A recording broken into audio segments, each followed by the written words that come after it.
Brasil cria mais de 142 mil vagas com carteira assinada em julho. E o número de pedidos de seguro-desemprego também aumenta e atinge o maior nível desde 2020. E você vai ver também. Inflação do aluguel cai pelo quinto mês seguido e contratos que vencem em setembro devem seguir sem reajuste. Ministério Público de Minas Gerais pede bloqueio de 20 milhões de reais da 123 Milhas, após a empresa entrar com pedido de recuperação judicial. Furacão Idália toca o solo da Flórida e atinge a categoria 3. Hoje é o dia de olhar para o céu e conferir a última superlua do ano. O fenômeno poderá ser visto do Brasil. Essas e outras notícias você confere a partir de agora. Olá, boa tarde. Como sempre, você é muito bem-vindo. Nós estamos ao vivo, agora são 13 horas e 3 minutos pelo horário de Brasília. Boa tarde, Dani. Chegamos à metade da semana. Pois é, já chegamos, né? Passa muito rápido. Uma ótima tarde a você que nos assiste. E vamos juntos conferir o que é notícia no Brasil e no mundo nesta quarta-feira. Olha só, mais de 140 mil empregos com carteira assinada foram criados no país em julho. O levantamento foi feito pelo Cadastro Geral de Empregados e Desempregados do Ministério do Trabalho e Emprego. No mês passado, foram mais de 1.883.000 contratações no Brasil e 1.740.000 demissões. Com o resultado, o país teve um saldo positivo de 142.702 vagas de trabalho com carteira assinada em julho. Segundo o CAGED, esse foi o 7º mês seguido de expansão no indicador. Ou seja, todas as variações mensais em 2023, até o momento, foram positivas. No acumulado do ano, o saldo foi de mais de 1.166.000 empregos, resultado obtido pela diferença entre 13.817.000 admissões e 12.651.000 desligamentos. Em julho, 5 grandes grupamentos de atividades econômicas registraram saldos positivos, com destaque para o setor de serviços, que teve maior influência. Na outra ponta, a agropecuária cresceu menos no período. Já por região, o Sudeste teve maior destaque no período, com mais de 70 mil vagas no mês, seguido pelas regiões Nordeste, Centro-Oeste, Norte e Sul. E 25 estados e o Distrito Federal tiveram expansão. São Paulo foi a unidade federativa com maior crescimento e o Rio Grande do Sul teve retração. E hoje o Ministério do Trabalho também informou que houve um aumento nos pedidos de seguro-desemprego aqui no país. Nos 7 primeiros meses deste ano, foram feitos cerca de 2.250.000 solicitações. Esse é o maior número para o período desde 2020. Esse número assusta, não é, Kleber? Chama atenção. Muito acima da média, né, Dani? Olha só, então, de um lado, mais postos de trabalho foram criados no Brasil, como a gente acabou de ver. E do outro, também aumentaram os pedidos de seguro-desemprego, como a Dani acabou de falar. Mas como explicar isso? A resposta do governo para essa questão é que o número de pessoas com carteira assinada também cresceu no país. Mas não o desemprego. Mas para tirar todas as dúvidas em relação a esse assunto, esse foi o tema escolhido para a nossa entrevista de hoje.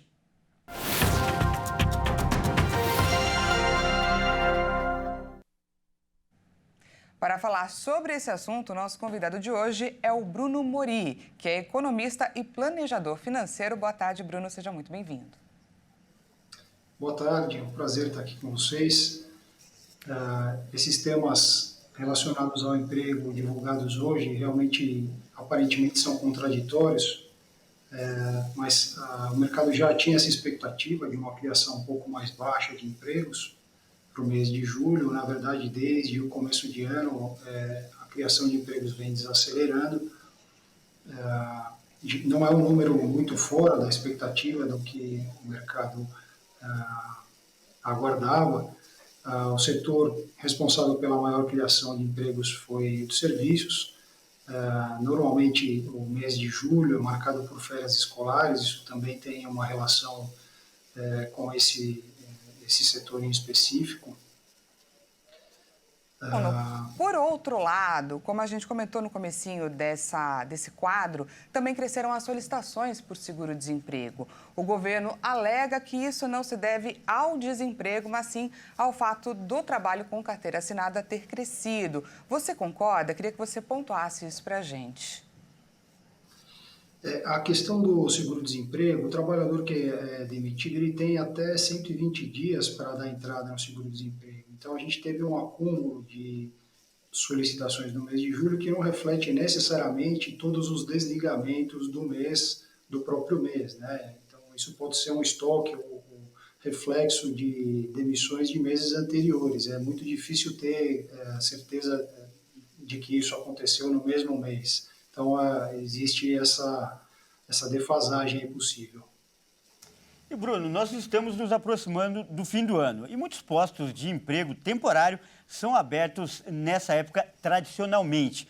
Mas, de um modo geral, você acredita que no crescimento da oferta de trabalho e quais os setores que devem ficar mais aquecidos no restante do ano? Tradicionalmente, o setor de turismo e comércio são os que mais empregam nesse fim de ano. Isso porque, bom, aqui no Brasil a gente tem um verão e tem um litoral muito grande, uma quantidade de turistas muito grande, então bares, restaurantes, comércio ligado principalmente às festas de fim de ano, Natal e Ano Novo, então esses são os setores que costumam empregar mais. E, Bruno, uma última questão. Você acredita que essa criação de empregos vai ser democrática? Eu digo isso no sentido de escolaridade. Tanto profissionais com mais estudo, como profissionais que nem têm tanta qualificação devem ter oportunidade? Olha, por um lado, a parte da economia real que contrata a mão de obra mais qualificada, ela vem perdendo o ritmo de contratação, né? Então, pessoas que costumam trabalhar com alguma atividade ligada à formação acadêmica, tem perdido um pouco de espaço em função da alta taxa de juros. Agora, para o comércio, o turismo, normalmente são serviços temporários e para esses serviços não é uma mão de obra muito especializada. Então, nesse sentido, não exige que a pessoa tenha muito estudo acadêmico, então são coisas diferentes. Um deve ir contra, reflexo da alta de juros, como a gente vem vendo desde o começo do ano, e o outro deve subir em função dessa não necessidade dos setores, né, da qualificação da mão de obra. Tá certo, então nós acabamos de conversar com o Bruno Mori, ele que é economista e planejador financeiro. Muito obrigado por sua participação. Obrigado. Até mais. Obrigado, boa tarde. Boa tarde. Até mais. A inflação do aluguel caiu pelo 5º mês seguido. Com isso, os contratos que vencem em setembro seguem sem reajuste. Mais uma vez, o Índice Nacional de Preços Mercado, que é o responsável pelo reajuste da maioria dos contratos de aluguel no Brasil, manteve a trajetória de queda e recuou 0,14% em agosto. Com o resultado, as locações atreladas ao IGPM com vencimento em setembro seguem sem reajuste. Segundo a Fundação Getúlio Vargas, negativo desde abril, o indicador acumula queda de 7,2% nos últimos 12 meses. A sequência de 5 baixas do IGPM não era observada na economia nacional desde fevereiro de 2018, quando a taxa ficou no campo negativo por 10 meses. O cálculo do IGPM leva em conta a variação de preços de bens e serviços, bem como de matérias-primas utilizadas na produção agrícola e industrial e na construção civil. Por isso, a variação é diferente da apresentada pela inflação oficial, que calcula os preços com base em uma cesta de bens determinada para famílias com renda de até 40 salários mínimos. A FGV avalia que a queda foi influenciada pelos produtos agropecuários e industriais. E representantes de povos indígenas devem se reunir em Brasília para uma marcha contra o marco temporal. O Supremo Tribunal Federal volta a julgar o caso nesta quarta-feira. Com a retomada do julgamento nesta tarde sobre o marco temporal no STF, Indígenas de todo o país se mobilizam contra a teoria. A corte analisa a tese jurídica de que os povos indígenas só têm direito às terras que já eram tradicionalmente ocupadas por eles no dia da promulgação da Constituição, em 5 de outubro de 1988.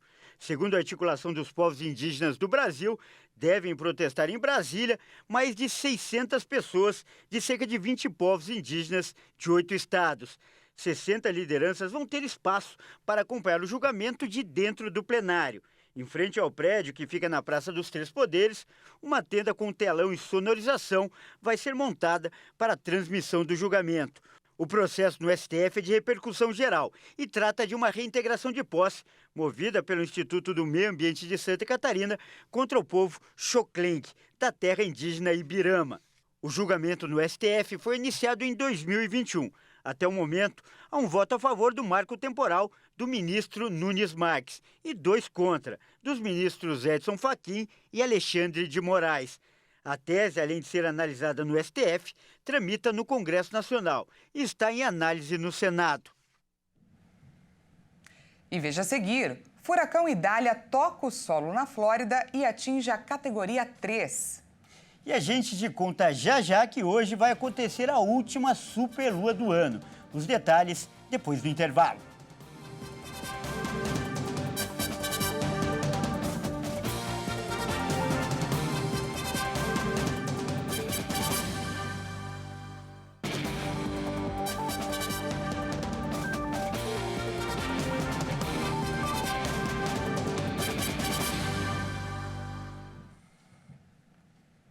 Seja bem-vindo mais uma vez, nós estamos de volta e ao vivo, 1h15 pelo horário de Brasília. Voltamos com mais notícias para você.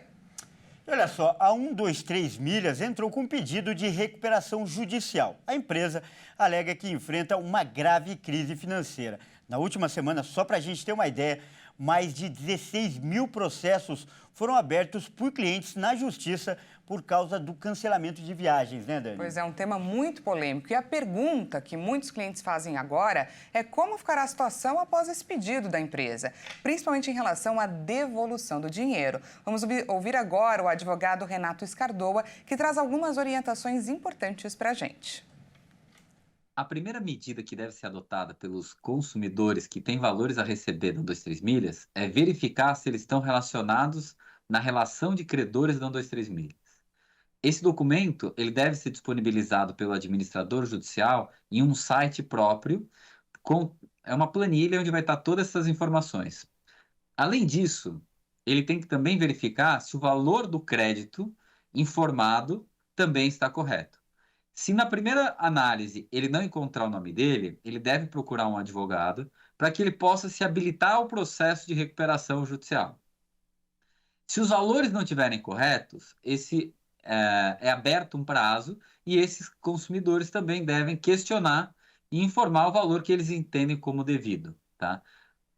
Como o processo de recuperação judicial ele é um processo próprio, com prazos específicos, prazos mais curtos, um processo muito particular, a nossa recomendação é que esses consumidores eles possam procurar uma assessoria jurídica que possa auxiliá-los para que eles não percam prazos, não prestem informações de maneira incompleta e aí sim possam participar do processo de recuperação judicial e ter maior chance de êxito no recebimento do seu crédito. Essa acaba sendo a nossa recomendação para esse momento. Vamos agora com os destaques internacionais. De acordo com o Centro Nacional de Furacões dos Estados Unidos, o furacão Idália, considerado extremamente perigoso, tocou o solo na costa noroeste da Flórida nesta quarta-feira. O NHC detalhou que o ciclone tropical está provocando tempestades catastróficas e ventos prejudiciais que chegam a 195 km por hora.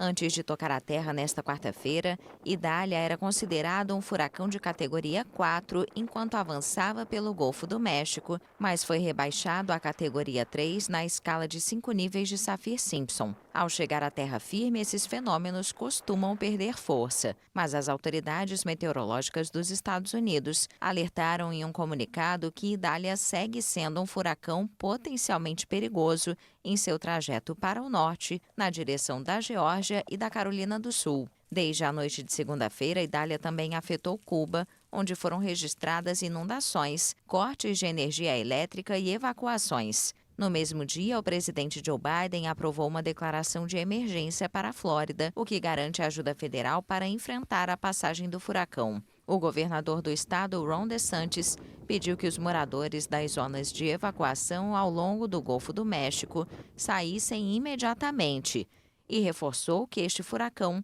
provavelmente vai ser o mais forte a atingir a região em mais de um século.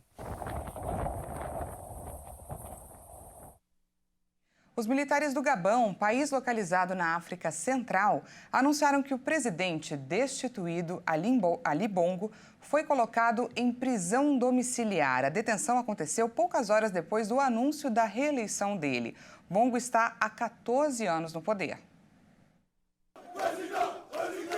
Até o golpe de Estado, o país rico em petróleo da África Central era governado há mais de 55 anos pela família Bongo.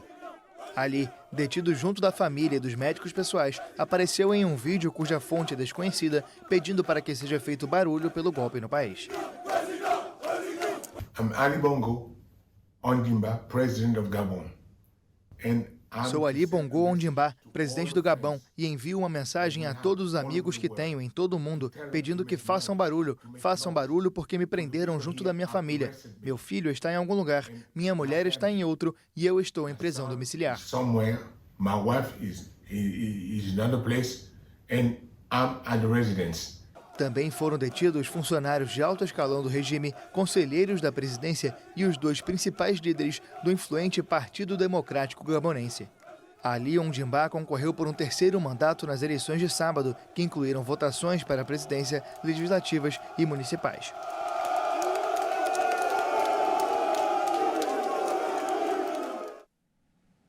Olha só essa notícia. Uma pesquisa feita por cientistas do Hospital das Clínicas de Porto Alegre revela que rir pode ajudar a evitar um entupimento de veias do coração. O velho ditado "rir é o melhor remédio" pode estar certo. Segundo um estudo realizado no Rio Grande do Sul, pessoas que dão risadas com frequência expandem o tecido de dentro do coração. Isso aumenta o fluxo de oxigênio pelo corpo. Os cientistas do Hospital das Clínicas de Porto Alegre aplicaram testes em 26 adultos com 64 anos em média. Para que os benefícios do riso sejam observados no organismo, o paciente precisa assistir a filmes de comédia ou a programas na televisão. Valem também shows ao vivo. Encontros com grupos de amigos ou de familiares também são estimulados para dar aquela boa gargalhada e garantir uma vida mais saudável. Tudo isso pelo menos 2 vezes por semana. Quem explica a análise é o cardiologista Ricardo Stein, que faz parte da equipe de pesquisa. A partir do ano de 2010, começamos a recrutar pacientes com entupimento de artéria do coração e estavam estáveis clinicamente, usando seus remédios, vivendo a sua vida. A maior parte deles já tinha ganho uma molinha no coração, um que outro tinha feito cirurgia cardíaca. Durante 3 meses, metade dos participantes foi convidada a assistir 2 programas de comédia diferentes, de 1 hora de duração por semana. A outra parte assistiu a 2 documentários com assuntos mais sérios, sobre temas como política ou meio ambiente. O resultado obtido foi surpreendente. Que a terapia do riso, a risoterapia, que dar uma risada genuína, ou seja, uma daquelas gargalhadas agudas, né, elas aumentam a capacidade desses pacientes em ganho funcional. O grupo que foi elegível para risoterapia aumentou em 10% em 3 meses, após 24 sessões, a sua capacidade para exercício. Além da melhoria das condições de saúde, equivalente a 3 meses de reabilitação cardíaca com exercícios, os pacientes que participaram da pesquisa tiveram outros benefícios. A gente mostrou também que os vasos, eles têm, a parte de dentro dos vasos chama endotélio, e que uma função independente desse endotélio melhorava nessas pessoas que eram submetidas à risoterapia, mostrando que, de alguma forma, o vaso também pode ter algum benefício com a risoterapia. Por fim, nós coletamos marcadores de inflamação, e a gente sabe que a inflamação está muito ligada à placa de gordura nas artérias do corpo da gente. E que pelo menos um marcador inflamatório, que tem um nome esquisito, chamado VICAN, modificava naqueles indivíduos que tinham sido submetidos à risoterapia. Segundo o cardiologista, apesar dos resultados positivos, ainda são necessários mais estudos sobre o tema. Mas uma coisa é certa, é preciso rir mais para viver mais e melhor. Existem alguns dados em quem tem coração fraco, diabetes. Existem dados em quem sofre do pulmão, que tem bronquite ou efizema. Então, a risoterapia parece ter impacto em um diferente espectro de doenças. Uma gargalhada genuína parece consumir em torno de 10 a 20 quilocalorias. Ou seja, rir talvez possa ajudar a emagrecer. Claro que parece uma piada, mas dá vontade de rir, né? Fato. Bom, e hoje é quarta-feira. Se você mora no sul do país e não tem aí nenhum compromisso para essa noite, a gente vai te dar uma sugestão. Simplesmente olhe para o céu para ver a lua. Parece uma coisa banal, mas não é não. Trata-se de um momento raro. Raro e de rara beleza. Isso porque hoje acontece a segunda superlua do ano. E ela pode ser vista, ou poderá ser vista, na região sul do país. Ao contrário do que o nome nos induz a pensar, a superlua azul não troca de cor. Ela permanece cheia e plena no céu. Vamos ver? Vamos. Com céu limpo, Porto Alegre deve ser o único estado que conseguirá visualizar a superlua azul. O fenômeno é aquele período quando a Lua está mais próxima da Terra e, portanto, fica 14% maior e 30% mais brilhante. Segundo a NASA, a definição mais antiga de lua azul remonta aos anos 1500. Esta é a segunda e última superlua do ano. A partir das 18 horas e 45 minutos, basta olhar para o céu e durante toda a noite, de qualquer lugar do mundo e por qualquer pessoa, estará visível sem qualquer equipamento a superlua azul. Essa edição fica por aqui. Muito obrigada pela sua companhia. E não se esqueça que daqui a pouco, às 13h50, eu volto com mais notícias para você. Até mais!